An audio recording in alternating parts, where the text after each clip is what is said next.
So this is the next sheet even with the numbering 10.2, which is all about now this time really more dimensional integrals. So up to now, although we have been concerned with the high dimensional spaces, we've always managed to, or almost always managed to transform everything into single integrals, which had to be solved mostly over t. Now this time, this takes quite a while for us to get through concerning plane areas, curved surfaces, volumes, and so on. We are forced to calculate integrals which are nested into each other, you could say. I would like to call them nested integrals, but I found out there is a slightly different coining used in the English literature, which is called iterated integral. So that's what it's about, and you will see shortly. So in this first exercise, which is also a little bit, well, you could say sort of an application to mechanics or to, well, yeah, to the physical world, we just imagine there is a certain so-called disk D, which is displayed here. And also please imagine you are just looking on the XY plane from above. And there it is situated. It's a plane area given. And the task is to calculate the total mass which is distributed over this disk. And well, to make it more interesting, this disk is assumed to have not a homogeneous mass distribution, but well, a sort of inhomogeneous mass distribution, which is this time given as a so-called surface mass density. So that's the difference to the previous exercise where we had sort of a volume related density function. In that case, concerning the electrical charge. In this case, we are dealing with well, mechanical mass in the unit of kilograms. But as I said, this time it's not the mass per cubic meter. Instead, it's the mass per squared meters. So that's why we call it surface mass density. So that's just given. And the standard symbol is mu. This is the minuscule Greek letter mu used. And like mass, so it fits well.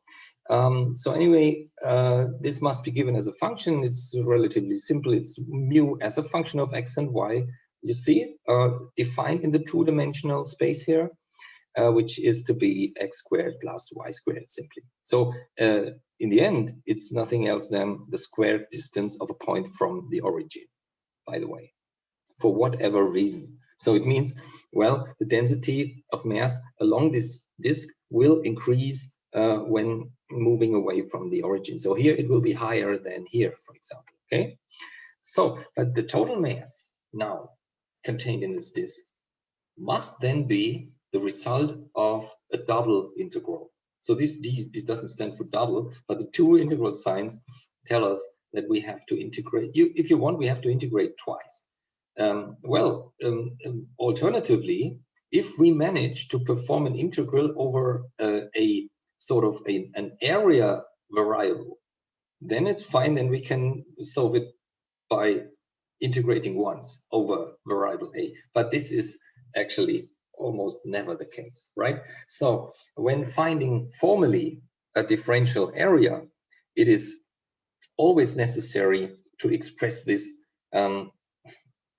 by using two simple spatial or let's say directional, whatever, coordinate-like variables. So it's rather straightforward, I think, to use Cartesian coordinates and then to say, okay, a differential area element will be sort of something like dx times dy. So the task is, and the problem is to find out how to move well, independently along the x-axis and at the same time along the y-axis, thereby, well, you could say, summing up differential elements of area along this disk. You see, it's sort of simultaneously moving in X direction and in Y direction in order to get along this whole plane area. And that's what we do actually mathematically. So calculate the total mass by means of a double integral. We say double integral as long as it's given in this symbolic form. And then to evaluate it, we transform it to a so-called iterated integral. And now comes another problem. This is possible in an analytical way, in an analytical way, only if you have a so-called type 1 region or alternatively a type 2 region, which is also here, as you see, as an optional add-on. You're asked to try and solve the same exercise again using a type 2 region, which is meant the following way. Looking at this disk and its shape and position in the XY plane, it turns out that this can be described as a type 1 or a type 2 region, well, at the same time, not simultaneously, but either or. You see what I mean? If you, or take your time, but if you understand what a type 1 region is and a type 2 region, you will find out that both is possible here.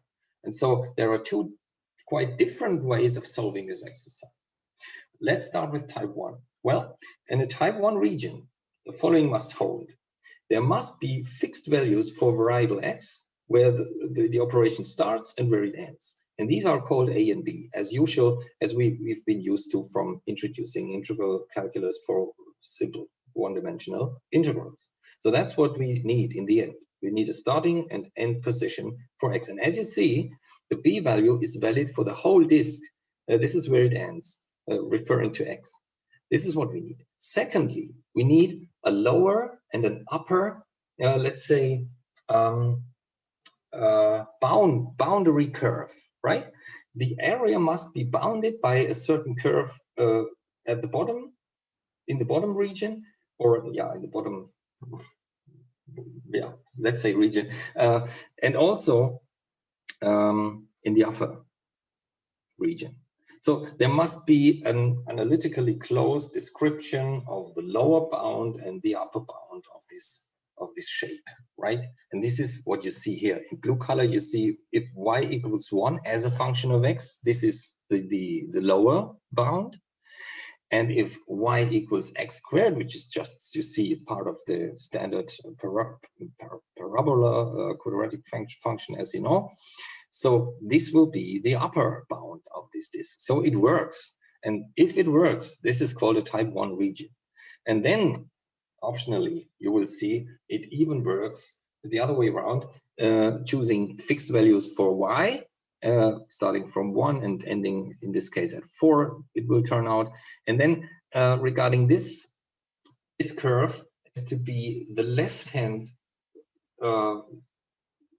boundary of this disk, and this one has to be the right-hand boundary. So that's another possibility. But if we choose the type 2 representation, it turns out that the temporal order of the two integrals we must solve will be exchanged. So that's just the optional add-on. Let's start with the regular one. Now, integral has to be taken of x squared plus y squared, because this is the mass density function for surface mass density along the area, the disk area, described by differential area symbol. As I told you, sometimes a double integral sign is used symbolically, and sometimes it's a simple integral sign, but it means much the same thing. So it's more important to look which kind of differential you have. If this is an area differential, it suddenly means that inside this, it's sort of a double integral. So I must say, in my German lecture, I used the simple integral sign anyway, but in many books also the double sign is used. This is a little more explicit, so perhaps I should also use it here, right? So for your comfort, I put a double sign, and also here. Well, now what do we do? we must transform it into an iterated integral. And now it's important to know that, let me call it a nested integral. Not using parentheses. Some people use parentheses in this way, but it doesn't look so nice. But this is how it's meant. It's meant like there is an inner integral and an outer integral. And so you always have to solve such an iterated integral from inside to outside, right? So that's important to know. It means now that we have to integrate this term with respect to the variable y only. And this is what we've trained a little bit when finding potential functions for vector fields. So that's nice to know that you can already do it. And you remember what you have to do. You have to treat every other variable as to be a constant. In this case, x is treated as to be a constant, while y is handled as our variable over which we integrate. So we take the primitive function referring to y. And after we've done it, we have to insert, as always, the upper and the lower limits expressions for y. And now the new thing about this is, which you have to learn, is this time these are not fixed numbers to be inserted for variable y in the primitive function. Instead, these are terms of x. So every appearance of y has to be replaced by the corresponding term of x. And then, after this is done, everything that remains is purely a regular term of x. And then the inner integral sign has disappeared, and there still is an outer integral sign with fixed numbers for x, as you know, a and b, to be inserted after having integrated this new term over x. And then you just insert your upper limit for x and minus your lower limit for x, and you get a number. And this number will be the result. So it's not really so hard. Perhaps the hardest step to learn now is inserting these limiting terms for the variable over which you have just integrated in the respective primitive function. Now, let's do it. What is the primitive function of this term? With respect to y, simply, this is an additive constant which gets integrated to be a linear term. So x squared stays there, and times y, this is the result of integrating over y. Plus, this is simply y squared as a function of y to be integrated, and then we get y power 3 over 3, so that's it. Now, take this vertical bar and say, I want to insert from 1 to x squared. First, use this x squared. You know what it means. It means we are sort of reaching the upper boundary of this, you know? But we still hold x to be, well, not constant, but we leave it alone, if you understand what I mean.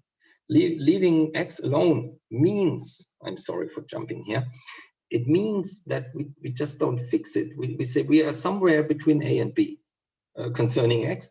So that's why the whole operation ends at this violet curve. And that's why we have to use that y equals x squared. Look here.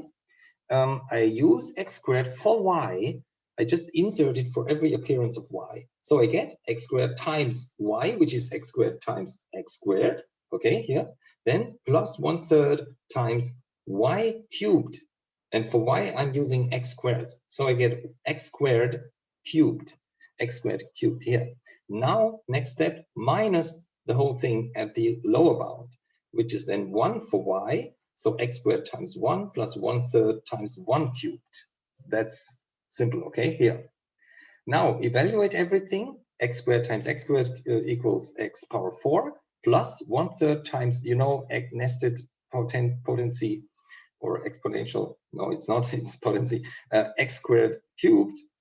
You may use the fifth law of potency, which says that the exponents may be multiplied. 2 times 3 equals 6. So I get x power 6 here, minus x squared, and then removing these parentheses, minus gets placed here. So I get minus 1/3.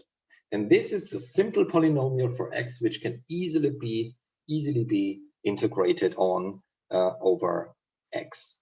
So that's what we do. X power 4 integrated gets 1/5 x power 5 plus, and then as always, x power 7 over 7. 7 times 3 equals 21. This is what I get, 1 over 21.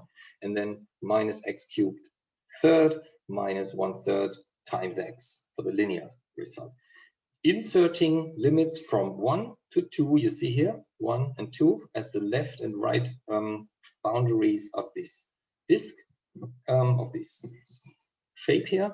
And then just inserting, while we get some powers of 2 and just the sum of the coefficients for the lower bound, as you know, because powers of 1 are neutral. This is just pure number crunching now. You just fill in your numbers, and you may shorten the terms, you may use a calculator. I tried my best and do it analytically, and it's quite fun in the end to find that the shortened result will be 1006 over 105. And when I first found this, I thought, okay, this can easily be shortened, but it can't. The reason is that although 105 is obviously divisible by 3, as you see, okay? You know the trick, 1 plus 0 plus 5 equals 6. This is a multiple of 3, so the whole number must be divisible by 3. But the point is that 1006 equals 2 times 503. And why is this a problem? It is a problem because 503 turns out to be a prime number. Actually, it's the smallest prime number between 500 and 1000. And for your interest, it is the prime number, well, the 96th prime number that you find, starting from 2. It's a prime number. It means nothing can be short. This is not interesting for an engineer. It's just interesting for mathematicians. In the end, this is the analytical end result. You can also say this is roughly, because we are looking for the mass in, oh, I forgot to say this is the mass in kilograms in the end. Yeah. Well, it will be, roughly speaking, 10. I think, is it? Yeah, 9 dot something, I would say, in kilograms. So sorry for this rather fast walkthrough, and please take your time. Try and transform the same setting here. You can see how to do it to a type 2 region, which is, well, you don't really have to transform anything. You just have to put the terms in different forms, and then also this equation has to be rearranged, solved for x. So because this is the inverse function, you know, x equals square root of y, and then this is used as a left boundary, and this one as a right boundary, and the same thing again, but this time integrating over x first and then over y. And it's not surprising, but it's, well, you could say it's nice to know that after solving these integrals, which are a little bit more complicated, I would say, in comparison, after filling everything in and doing everything right, you will get exactly the same result of 1006 over 105. And this should be very convincing to you, and it should tell you that everything we're doing here is absolutely correct by concept. Okay, so sorry for the overdose, and have a nice day.